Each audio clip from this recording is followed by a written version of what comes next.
Hey everybody, what's going on? Hexlex here. I got another Master Duel video for you. So this time it is Shizu Tearlaments again. It's actually been a while since we've covered just straight up a Shizu Tearlaments. I covered the branded variant, or my take on the branded variant.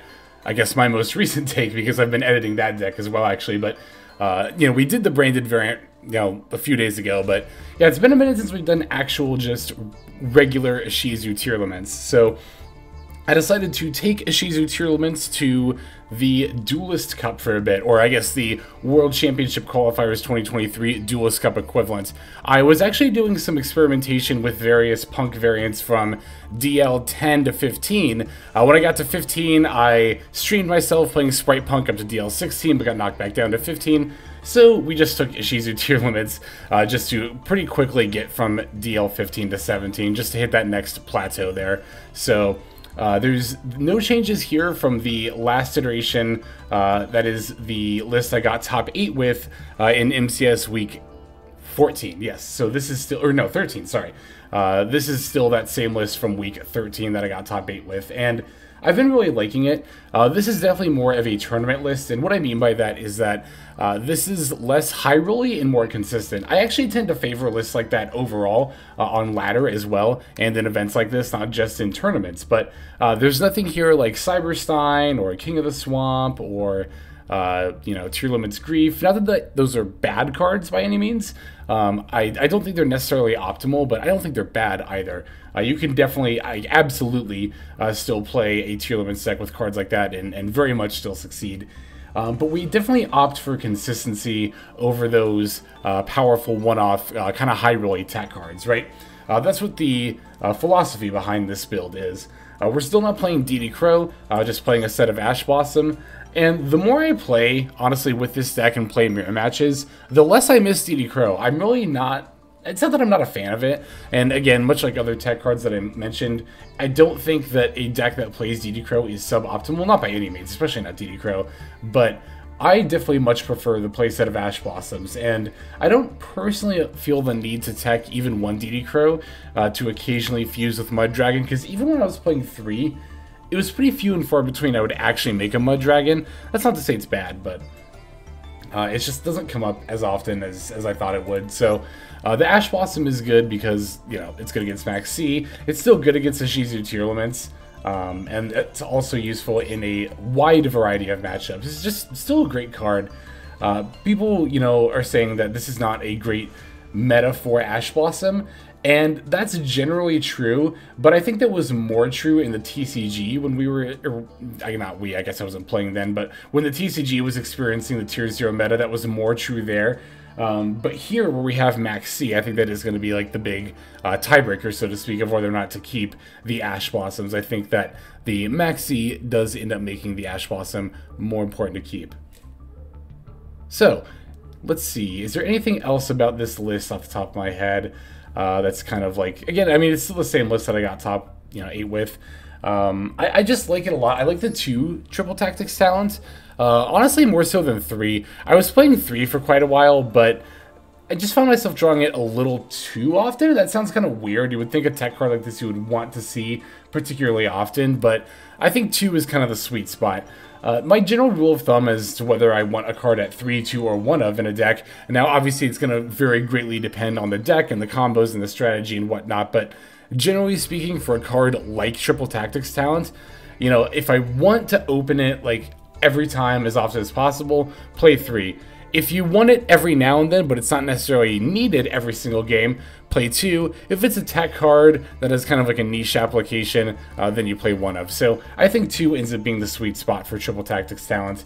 It was pretty close though. Like, I could definitely still see myself playing a 3rd. The same is true of Scream. Scream is like super close. This card is borderline whether I end up winning 2 or 3, honestly. It's so close. I do think that having it when your hand is subpar tends to make your hand better. It does very much vary, but it gives you the chance to at least like activate it and then normal Murley or Havnus or Shiren if you have to do something like that. And it's also not bad. Well, if you open Scream and Havnus and nothing else, honestly, it's better to activate the Scream, but still just hold the Havnus and then wait to use it on your opponent's turn. But it does, in those instances, make it a little bit, at least a little bit more likely that you're going to hit something off your mills. So Yeah, again, close, but I think that 3 is where you want to be. Plus, it's always good to mill. Like, you always want to be adding a Soliac to your hand. Just pretty much all the time. I mean, honestly, this list isn't particularly ambitious as far as, like, text or anything. It's pretty run-of-the-mill, but again, I think that in order to get consistent results, that is the optimal way to play a deck. And in tournaments in particular, where, you know, you want to win at bare minimum, like 5 or 6 games in a row, but ideally 8. Consistency ends up being more important than high rolling, especially when the 8 rounds of Swiss are best of 1, like the MCS is. So that's why we're not playing anything like Cybersign or anything along those lines.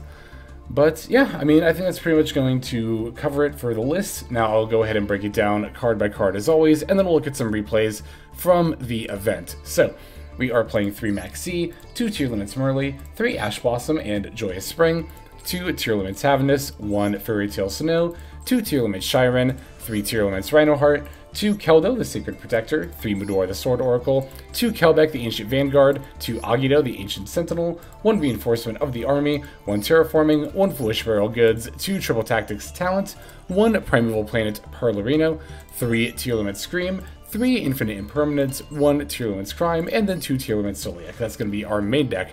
For the extra deck, we're on 1 Mud Dragon of the Swamp, 1 Tearlaments Kitclos, 1 Protoplanet Dragon of Sepelia, 1 Tearlaments Rolkalos, 1 Tearlaments Kaleidoheart, 1 Abyss Dweller, 1 Zodiac Trident, 1 Zodiac Borbo, 1 Zodiac Chakanine, 1 number 41 Baguska, the terribly tired Tapir, 1 Time Thief Redoer, 1 number 60 Dugaris Timeless, 1 Divine Arsenal Zeus Sky Thunder, 1 Dark the Dark Charmer Gloomy, and then 1 Sprite Elf. There's our list. Now let's look at some gameplay. Alright, so we're going to start by just hopping into this first game here. Now, because these are from the event, I actually can't look at my opponent's deck. I suppose I could be watching the replays ahead of time to let you know what we're up against, but I don't know. It's just like, we'll find out together. So, I'm going to start with a Shiren here, pitching the Havnus, then milling the top 3. We hit a Mudora and a name, so that's really good. We also had a Kelbeck, but we're not going to get it twisted. I do not like using millers blindly in the mirror, just because you don't know if you're going to be up against, you know, the mirror match or not, and it's pretty much, unless you like need to do that to make plays, I pretty much advise just never doing it. But because my opponent Ash Blossom the Kitclos, I actually get the special Agido and bring back that Kelbeck, so that mill ended up being pretty good anyway. And now I'm going to use Dugaris the Timeless to extend here. It'll allow me to draw 2 and then pitch this Soliac. Although I maybe should have pitched them early here, but we can just use a Soliac to add a Havnus for some extra disruption. Either way, the main point was to get the Shiren in the graveyard, so that way we can kick close to sack itself and mill 5. Nothing off the 5 there is particularly interesting, nor Merly's 3 once it's normal summoned. It's totally fine though. We can still go ahead and use the Time Thief Redoer here, and activate the Redoer's effect to detach the Shiren. That will go ahead and activate the effect to allow us to then special summon a Rolkalos. And we just so happen to have the leftover materials on the board to link into a Sprite Elf as well, that will not only give the Rolkalos targeting protection, but also allow us to bring back Merly during the opponent's turn. We're up against Flow, actually, if I recall this game. I'm remembering how this plays out. So we're looking really good after turn 1, right? After that end board, we've got the Sprite Elf pointing to the Rolkalos. I'm leaving the other pointing slot open because I do want to put Merly there, in case my opponent tries like Impermanent or something. Then we have in hand a nice suite of Disruption, Maxi, Ash Blossom, and Tearlaments Havnus. It's definitely going to be rough for our opponent moving forward. Time Thief Redoer is going to activate during the standby phase and steal a Pot of Extravagance. I'll go ahead and activate that right away just to get the effect. Here's a Duality revealing Ash Blossom, Dimensional Fissure, and then Rabina does in fact reveal it to be Fluanderies. So my opponent's going to add the Dimensional Fissure here, so I know if I want to do milling and graveyard plays, I need to act now before my opponent has priority passed back to them, and they can activate D-Fissure. So we're going to start, as you can see, by activating Sprite Elf. That'll get back to Merly. Merly's then going to mill the top 3 cards of our deck. Rhinoheart, Shiren, and Scream are among those, so we get to proc all 3 of those effects. Very nice. Going to use the Scream to add a Crime because we've already milled both of our Soliacs. Shiren's going to fuse with the Merly here in order to summon a Kitclos. And then I'm going to, of course, use Rhinoheart's effect to summon itself back. I'll discard Havnus here because I'll get a chance to add another Havnus anyway with the Kitclos. And that'll also, of course, proc the Havnus effect to fuse. So, win-win-win all around. Alright, Reinhardt's going to send a Merle, just sending an extra name here. Then, oh no, actually I think that is the last name we haven't used yet. Then I'm going to want to fuse for Dragostapelia here, actually. Because the effect negation, we very much value that against Flandres. I will absolutely have that point under Sprite Elf, so again, Imperm will not be able to preemptively negate it, which would then stop me from negating my opponent's stuff. Then I'm going to fuse for Kleideheart, even though I don't have anything to bounce back. I just want to get the effect off before the Dimensional Fissure hits the board. So it's going to activate said Fissure, then go for the map, revealing an Eaglin.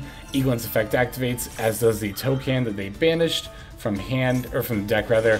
I'm just going to use Dragostapelia's effect to negate the Eaglin. When you find yourself in this situation against Flandres, this is true not just of Tearlaments, but of any deck that has an onboard effect negate against Flandres. In this situation where they're using map, you just want to negate the Eaglin. That'll stop them from getting the big bird, like whether that be Empen or Apex Avian or Ryza, and even if they can do Rabina and Tokan and all that, they're still just cycling a bunch of the level 1, like the little birds, and that's totally fine. Like, we don't really care if they're cycling those. Again, we just don't want them to be able to tribute summon something big, so I'm going to use Dragostapelia to negate the Eaglin.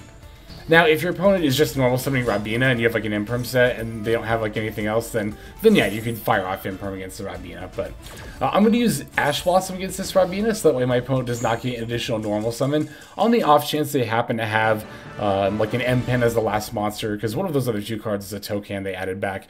But on the off chance Empen does just so happen to be that last card, going to Ash Blossom the Rabina, that'll negate the whole effect, so my opponent does not have an extra normal summon after that. And that's going to get a surrender, so it's a pretty standard Tearlament turn 1. The key note there was once we got the information that our opponent had access to Dimensional Fissure, it became crucial to start firing our graveyard effects right away while we still could. And as you can see, that allowed us to get Dragostapelia and close out the duel very cleanly. So let's go ahead and take a look at this next game.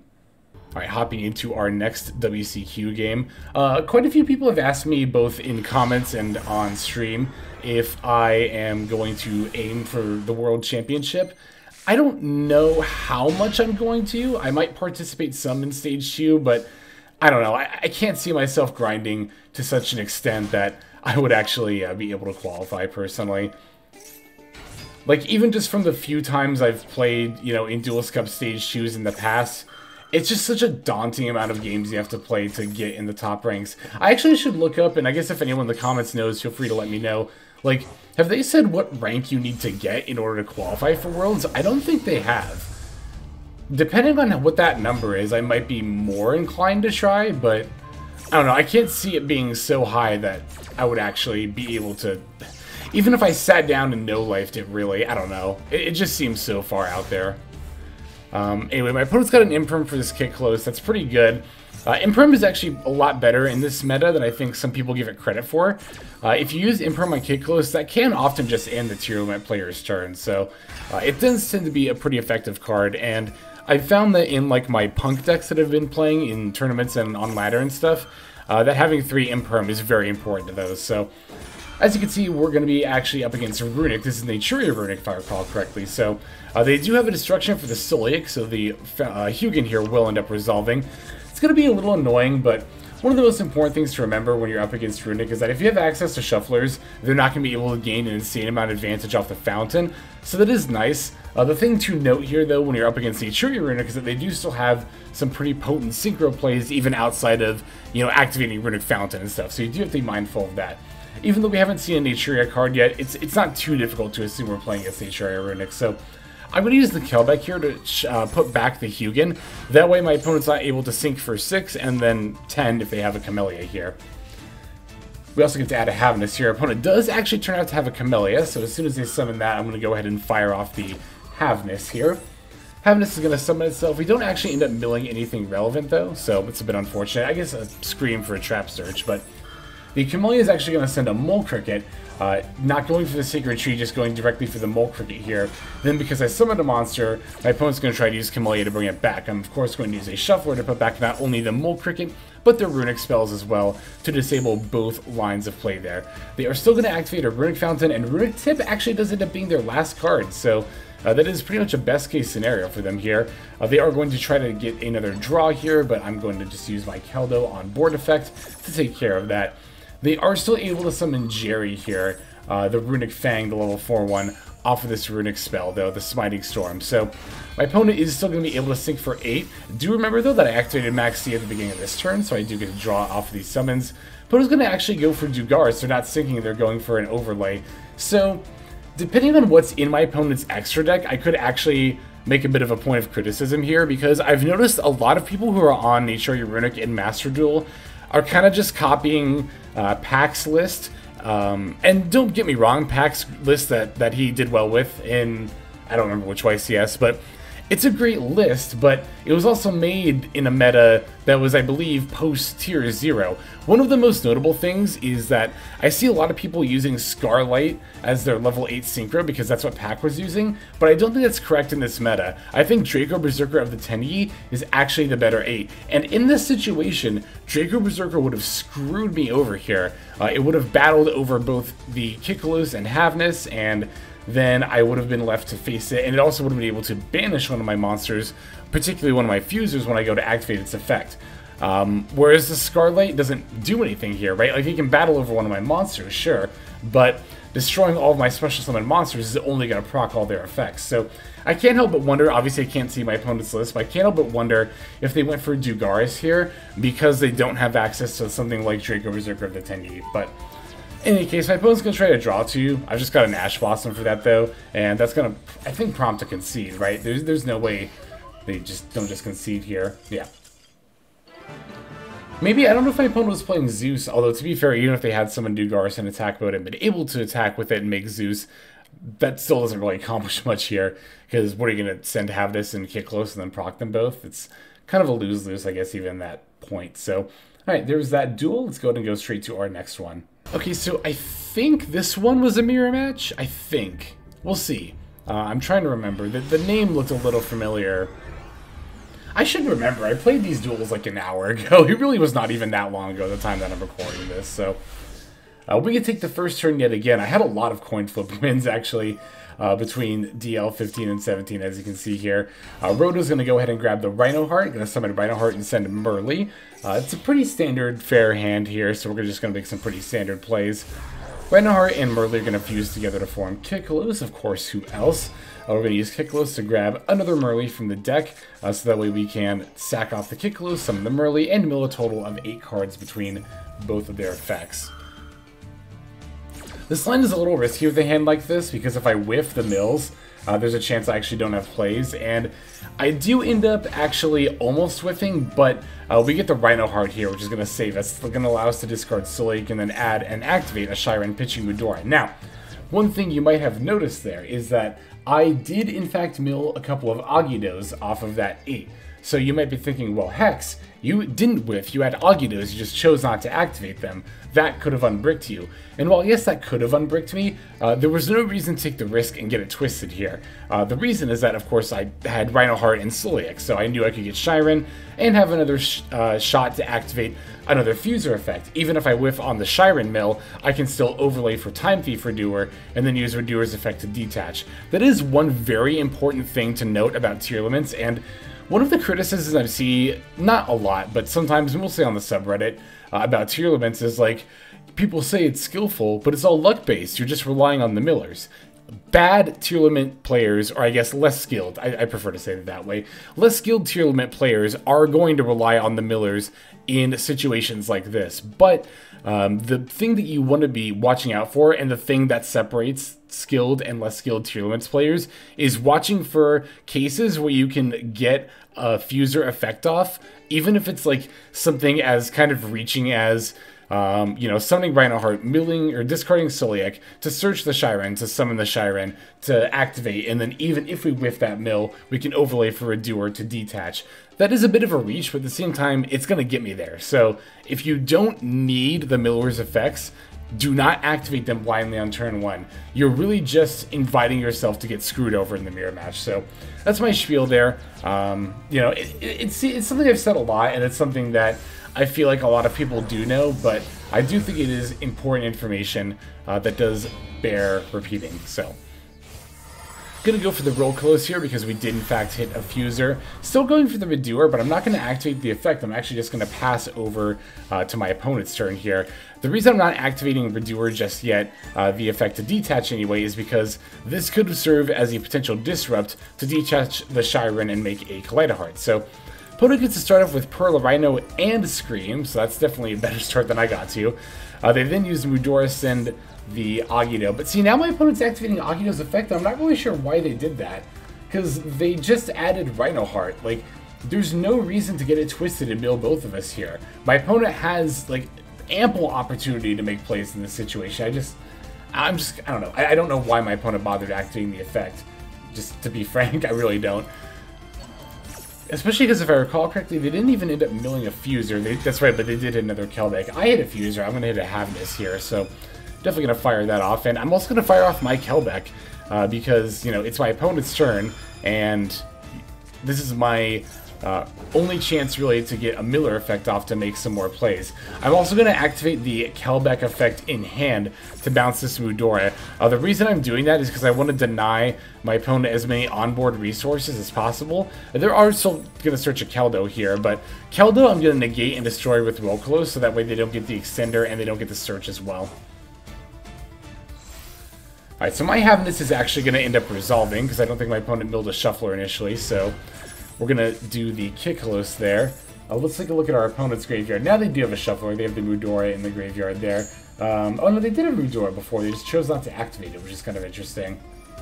Okay, well, now my opponent gets to activate Merly and Rhino Heart and Havness, but again, I have Shufflers at this point, and my opponent has also extended me not only to getting Shufflers, but also setting up more Fusers, more Kiklos searches. So now I can grab a Havness here. I'm going to use the Keldo to put back all three of their tier limit effects they activated, Morley, Havness, and Rhino Heart.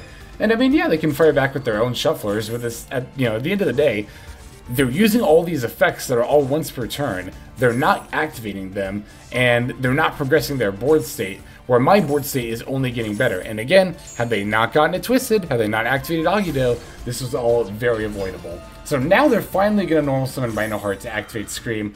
Why they didn't do this in the first place is honestly beyond me. But in any case, now we're going to go ahead and mill, or they're going to go ahead and mill, rather.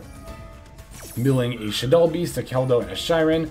This is totally fine because I still have a Mudora that is live in my graveyard.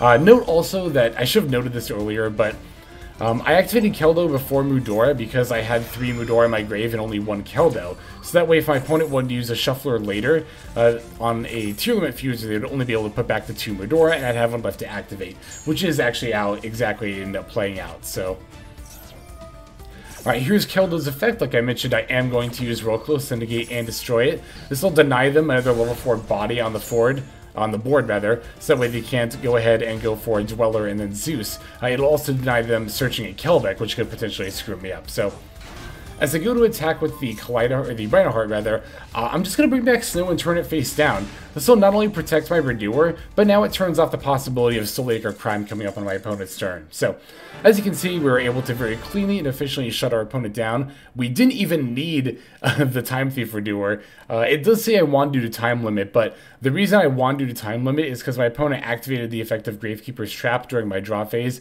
to name a card and then sat there for like a minute. So, I guess that was just their way of expressing their frustration, possibly. Who knows? But in any case, that's going to go ahead and do it for that duel. We do have one more to take a look at before the end of this video, so let's go straight into it.